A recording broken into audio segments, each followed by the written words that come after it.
that Christianity has been tried and failed.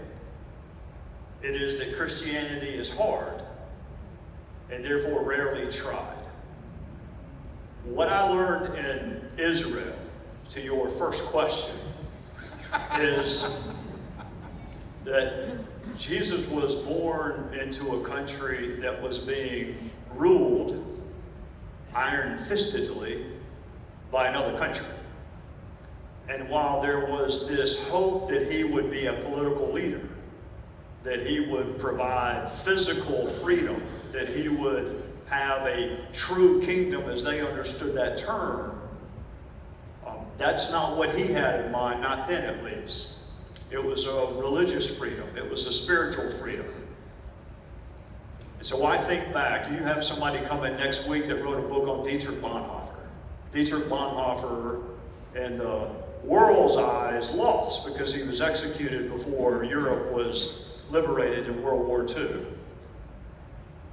Jesus Christ lost a voice vote to a guy named Barabbas, that the New Testament either says was a notorious criminal or a murderer. You can take your pick. But he lost a voice vote. So my advice is to embrace the fact that what you are called to be is hard. It's challenging. There may not be an earthly kingdom. There may not be a government set up that reflects what you believe here. But it is worth it. If you follow his commandments, he didn't have that many. Love your neighbor, love God. On those two commandments hang all the laws of prophet. Love the Lord your God with all your heart, soul, and mind. Love your neighbor as you love yourself. So it is hard. It is frustrating. If anybody's watched any YouTubes from my time in Congress, I lose my temper too. But when I take a step back and I see that he came into a culture where he did not have political power, and because of the witness of his life, changed the world. So what I would encourage me to do, you can do it if you want to or not, but this is what I tell myself to do. It's what I love about Tim Scott. You ask Tim Scott, what are you?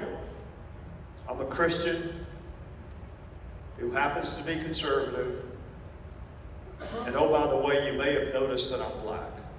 That's the way Tim Scott describes himself. What I would encourage us to ask ourselves is, are we people who are really, really, really interested in politics who happen to attend church?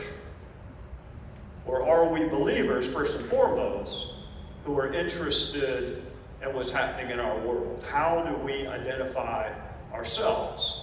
And if you identify yourself first and foremost as a believer, then you have to follow the teachings of Christ, even when it's difficult and not always politically expedient. Let's thank Trey Gowdy.